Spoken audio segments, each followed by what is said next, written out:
Hello my dear students, welcome back to channel my new video. My name is Aamir from A1 coaching. तो मेरे last video में हम लोगों ने commercial bank chapter start किया था, जिसमें हम लोगों ने मोस्टली सारे टॉपिक कंप्लीट कर लिए थे। बस एक टॉपिक रह गया था, जिसका नाम था credit creation bye commercial bank. तो आज इसको हम लोग पढ़ेंगे डिटेल में और इसको कंप्लीट कर देंगे और चैप्टर भी आपका कंप्लीट हो जाएगा। तो credit creation bye commercial bank सबसे पहले तो मोस्ट इम्पॉर्टेंट टॉपिक है आपके बोर्ड एग्जाम के पॉइंट ऑफ व्यू से, ठीक है। इसको ध्यान से समझना, इसका प्रोसेस पेपर में आने के चांसेस रहता है।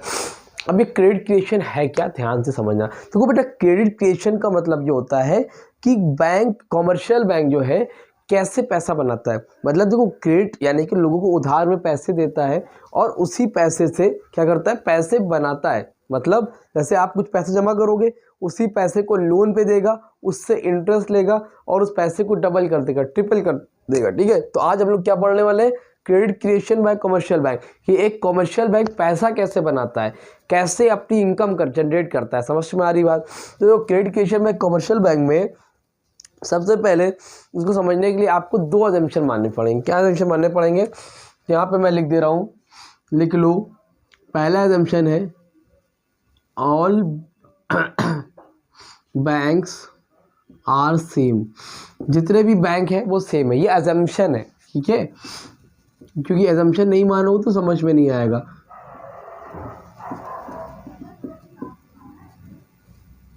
और दूसरा है all transactions are through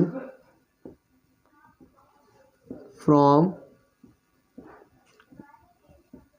bank, ठीक है। दूसरा अजम्पशन क्या है, all transactions are through from bank. जितने भी ट्रांजैक्शंस हो रहे हैं वो किससे हो रहे हैं बेटा, बैंक से हो रहे हैं। दूसरा अजम्पशन। और पहला अजम्पशन है कि क्या है, सारे बैंक सेम है। यह समझ लो, अजम्पशन है, चाहे वो SBI का हो, चाहे वो बैंक ऑफ बड़ौदा का, चाहे जहाँ का भी हो, सारे के सारे बैंक क्या है, सेम है। पूरा देखो, समझ में आ जाएगा। फिर और ट्रांजेक्शन थ्रू चेक, मतलब आप जितने भी ट्रांजेक्शन कर रहे हो चेक से हो रहे हो। चाहे आप कपड़े खरीदो, चाहे मोबाइल फ़ोन खरीदो, चाहे आप एक कप चाय पियो 10 रुपए की, चाहे मैच बॉक्स खरीदो, माचिस का डिब्बा खरीदो 2 रुपए का, लेकिन जितने भी ट्रांजेक्शन होंगे किससे होंगे, थ्रू फ्रॉम चेक से। लिख लो, और ट्रांजेक्शन थ्रू चेक। जितने भी ट्रांजेक्शन हो चेक से। चेक का मतलब क्या है, बैंक भी लिख सकते हैं। चेक का मतलब ये कह सकते हो चेक से हो रहे हैं, यानी बैंक से हो रहे हैं। चेक से हो चाहे जीपे से हो, सारे ट्रांजेक्शन जितने भी होंगे चेक से होंगे, बैंक से, सॉरी कैश में एक भी ट्रांजेक्शन्स नहीं होंगे। तो दो अजम्पशन क्या है, ऑल बैंक सेम है और जितने भी ट्रांजेक्शन हो रहे हैं किसके थ्रू हो रहे हैं, चेक के थ्रू हो रहे हैं, यानी कि बैंक के थ्रू हो रहे हैं। समझ में आ रही बात। तो credit creation bye commercial bank. अब एक चीज़ समझो, बैंक हमेशा क्या करता है, जैसे मान लो एक पर्सन है, इसका नाम कुछ भी ले लो, ABC कोई भी नाम है, उसने 1000 रुपये बैंक में जमा किए, तो बैंक हमेशा इसके दो टुकड़े करता है।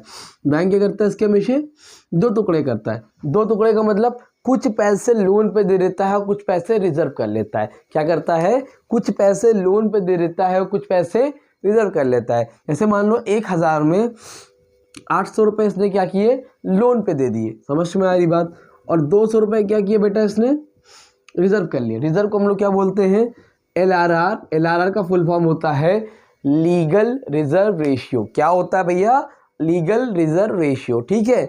और लोन दे दिया।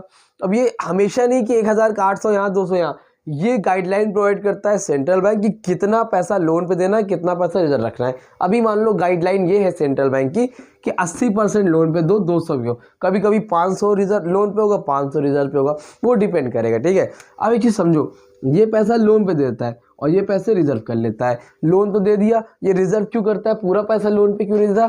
कल को भाई आप ATM से पैसा निकालने जाओगे, है ना, आपने जमा किया 1000 रुपये, कल को आपको पैसा निकालना है ATM से, तो पैसा नहीं निकलेगा सर, अगर सारा पैसा लोन पे दे देगा। इसलिए कुछ पैसे क्या करता है, रिजर्व करता है। अब अगर किसी के मन में ये आ रहा है कि अगर मैं 200 की जगह 500 रुपये निकाल लूँगा तो कैसे होगा, बेटा आप अकेले एक इंसान नहीं हो कि जिसका 1000 रुपये जमा है। ऐसे बैंक में बहुत से लोग हैं जिनके पैसे जमा होते हैं, तो वो एडजस्ट हो जाता है, किसी का कम ज़्यादा करके वो आपको पैसा विड्रॉ हो जाएगा।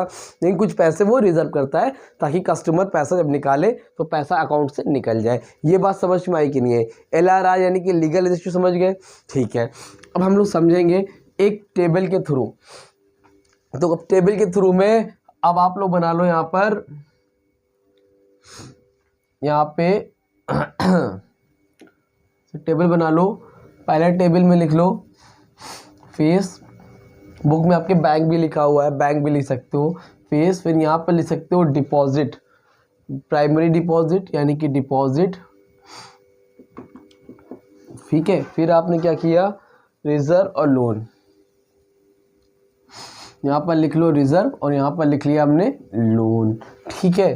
फेज का मतलब क्या होता है, फेज का मतलब पहले राउंड, दूसरा राउंड, तीसरा राउंड, इस तरह से। बैंक तो सारे सेम ही है। अब एक चीज़ समझो, बात को यहाँ पे छोटा कर लो, इतना बड़ी ज़रूरत नहीं पड़ेगी, ठीक। अब एक चीज़ समझो, कोई इंसान है, पहली बार किसी इंसान ने जाकर 1000 रुपये बैंक में जमा किए, ठीक है। अब ये रिजर्व कितना करना है, ये क्वेश्चन में दिया रहेगा, आप लोग जब करोगे तो वहाँ पर लिखना, ये एग्जाम्पशन लिखना, फिर लिखना लेट्स अस्यूम LRR इज 20%। आपको 50 लिखना है, 50 लिख लेना, मैंने 20 लिखा है, ठीक है। तो लेट्स अज्यूम LRR इज 20%, कितना परसेंट है बेटा, 20%, ठीक है। तो कोई इंसान है, कोई भी जिसका नाम A है, B है, C है, जिसने भी नाम है, उसने 1000 रुपये बैंक में जमा किया।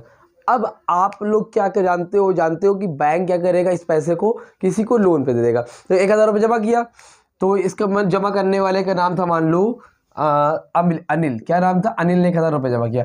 अब एक पर्सन आया जिसका नाम है सुमित, क्या नाम है भैया, सुमित। सुमित आया, बोल रहा है बैंक से, भैया बैंक हमें लोन चाहिए, क्या कह रहा है, बैंक हमें लोन चाहिए। बैंक बोलेगा ठीक है, ओके, आओ तुम्हें लोन देते हैं। तो बैंक क्या करेगा, इस 1000 रुपये में 800 रुपये लोन दे देगा। कितना रुपए, 800 रुपये, और 200 रुपये क्या करेगा, रिजर्व कर लेगा। ये कैसे है सर, 1000 का 20% रिजर्व कितना है, 1000 का 20% कितना हो, 200, 200 रुपये रिजर्व और 800 रुपये क्या करेगा, लोन पे दे देगा। ये बात समझ में आई कि नहीं है, ठीक है। अब देखो, अब किसी को भी लोन लिया, सुमित ने लिया या ABCD कोई भी लोन लिया, तो कोई भी इंसान लोन लेता है तो उस पैसे से क्या करता है, खुद बताओ। कोई भी इंसान अगर लोन लेगा तो लोन लेके घर में जमा तो करेगा नहीं, यानी कि खर्चा करेगा, चाहे घर बनवाए, चाहे चाय पिए, कॉफ़ी पिए, मोबाइल खरीदे, आईफोन खरीदे, व्हाटएवर, कार खरीदे, कोई भी खरीदे, खर्चा तो करेगा ना। तो जो भी इंसान 800 रुपये का लोन लेके गया था उसने खर्चा करे। और हम लोग ने अजम्पशन क्या माने हैं, all transaction are through cheque और ऑल बैंक्स आर सेम। किसी भी बैंक में उसका अकाउंट हो, कोई मैटर नहीं करता, और वो खर्चा करेगा 800 रुपये, तो वो अल्टीमेटली वापस से घूम घुमा कर कहाँ पर आएगा, यहीं पर आएगा। कहाँ पर आएगा, यहीं पर आएगा। तो क्या हुआ, वो पैसा फिर से बैंक में क्या हो गया, डिपॉजिट हो गया। समझ में आ रही बात, मतलब समझो बात को। अगर आप कुछ भी खर्चा कर रहे हो तो वो पैसा वापस से कहाँ आ रहा है, बैंक में आ रहा है। तो ये 800 रुपये उसने खर्चा कर डाले और बैंक में पैसा फिर से क्या हो गया, डिपॉजिट हो गया। अब क्या होगा, 800 रुपये का 20% फिर रिजर्व करेगा। 20% 800 कितना होता है, 160 रुपये होता है, 160 रुपीज़। तो 640 क्या हो जाएगा, लोन पे दे देगा। फिर किसी पर्सन को देगा, जो इंसान लोन लेगा वो फिर से खर्चा करेगा और वापस से घुमा घुमा के फिर पैसा वो कहाँ पर आएगा, आपका डिपॉजिट हो जाएगा। अब वो 640 रुपये में फिर वो देगा 20%, शायद रिजर्व 128 आएगा और यहाँ पर 512 आएगा। समझ में आ रही बात, तो लोन दे देगा। फिर यही प्रोसेस चलेगा और फिर ये प्रोसेस चलेगा, फिर से वो खर्चा करेगा, फिर से वो पैसा बैंक में आएगा। क्यों बैंक में आ रहा है बार बार, क्योंकि ऑल बैंक सेम है और जितने भी ट्रांजेक्शन हो रहे हैं वो चेक के थ्रू हो रहे हैं, यानी कि कोई भी पैसा ऑफलाइन नहीं हो रहा, सब ऑनलाइन पेमेंट हो रहा है, इसलिए पैसा वापस बैंक में आ रहा है। फिर से 512 रुपये जमा हो गए। 512 रुपये में कुछ वो लोन पे देगा। 512 का इसमें बुक में दिया ही नहीं है, अगर आप निकालना चाहो तो निकाल सकते हो, और नहीं तो आप निकाल लेना। 512 20% कितना आता है, मोबाइल मेरे हाथ में नहीं, मैं निकाल देता, टाइम वेस्ट होगा। अब इसे समझो, चाहे 3 बार करो चाहे 2 बार करो, इनफ है। लेकिन मुद्दा क्या है, मुद्दा ये है कि ये फिर से आएगा 512 यहाँ पर, फिर यहाँ पे कुछ दोगे, फिर यहाँ पे 5वां फीस आएगा। इसी तरह ये चलता रहेगा। क्या होगा, ये इसी तरह चलता रहेगा। और ये कब तक चलता रहेगा, मैटर ये है, देखो ये पैसा कब तक चलेगा, जब तक डिपॉजिट का पैसा 1000 से कितना ना हो जाए, 5000 रुपये ना हो जाए। कितना ना हो जाए, 5000 रुपये। 5000 कैसे हो गए बताता हूँ मैं। और रिजर्व में कितना ना हो जाए, जितना आपने डिपॉजिट किया था उतना रिजर्व हो जाए। और लोन में कितना हो जाए, 5 में 1 माइनस करो, कितना आता है, 4000 रुपीज़। तो ये प्रोसेस तब तक चलता रहेगा और ये चलेगा। 512 है, फिर यहाँ पर कुछ आएगा, फिर करोगे, फिर यहाँ पर कुछ आएगा, और ये प्रोसेस तब तक चलता रहेगा बेटा, जब तक डिपॉजिट आपका 5000 ना हो जाए, रिजर्व आपका 1000 डिपॉजिट के बराबर ना हो जाए। और लोन आपका इसमें से माइनस करें जितना अमाउंट है वो ना हो जाए। अब ये कैसे मालूम चला सर आपको कि यहाँ पर 5,000 रुपये आएगा? तो बेटा इसका मतलब ये है कि यहाँ पर आपने LRR कितना अज्यूम किया था 20%। तो 20% की हेल्प से आप निकाल सकते हो कि बैंक कितने गुना पैसा बनाएगा। तो 1,000 रुपये आपने जमा किया था, 1,000 कितना बन गया 5,000। कैसे बना? इसको फॉर्मूला होता है, लिख लो, मनी मल्टीप्लायर। क्या होता है? Money multiply equal to 1/LRR। क्या होता है? 1/LRR। ठीक है, 1 LRR कितना है 20%। 20% यानी कि 20/100 ऐसे लिखते हैं, राइट। अब ये 100 कहाँ जाएगा? ऊपर जाएगा। तो 100 का 1 से मल्टीप्लाई 100 ही आएगा, नीचे 20 डिवाइड करो कितना आएगा 5। कितना आया 5 टाइम्स, यानी कि बैंक कितने गुना पैसा कमाएगा? 5 गुना। तो 1,000 का 5 गुना कितना होता है? 5,000 रुपये। समझ में आई बात? तो जब तक अभी आपका LRR 20% था, इसलिए अगर मान लो आपका LRR सपोज मान लो 50% होता, तो 50% में आप क्या लिखते हैं 1/LRR। फिर क्या होता 1/50/100। फिर क्या होता 100/50 डिवाइड करते कितना 2 टाइम्स। तो यहाँ पर आपका 1,000 था, तो यहाँ पर कितना आता 2,000 रुपये। समझ में आ रही बात? अगर 40% होगा तो उस हिसाब से, 100% है तो उस हिसाब से। डिपेंड करता है कि आपका LRR कितने परसेंट। जितना कम LRR होगा उतना बैंक ज़्यादा पैसा कमाएगा। जितना ज़्यादा रिजर्व आप करोगे उतना बैंक कम पैसा बना पाएगा। जितना ज़्यादा रिजर्व रखोगे उतना पैसा बैंक कम बना पाएगा, और जितना कम रिजर्व रखोगे उतना ज़्यादा बैंक पैसा बना पाएगा। समझ में आ रही बात?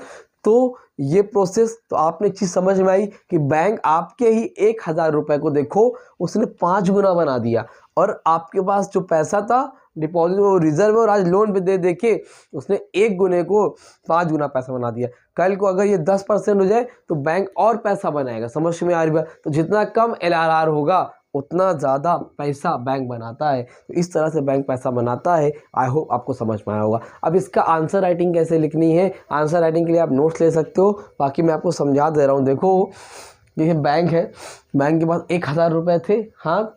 तो आप इसको लिखोगे इन द, पहले आप लिखोगे assumption all banks are same, all transaction are through check, let's assume that total LRR is 20%। फिर लिखोगे in the first phase there are 4 column fees, deposit, reserve and loan। फिर उसमें लिखोगे in the first phase a person deposit 1,000 rupees, bank reserve 200 rupees and provided loan 800 rupees। Which person takes loan? He will expend all the money and all the money will come again in the bank deposit, because we assume that all banks are same, all transaction through check, same process will be continue and will be continue again and again when bank will not still then when bank not created 5 times because we assume that LRR 20%। कहने का मतलब अपने own words में आप ये answer इस तरह से लिख सकते हो, रटने की ज़रूरत नहीं है।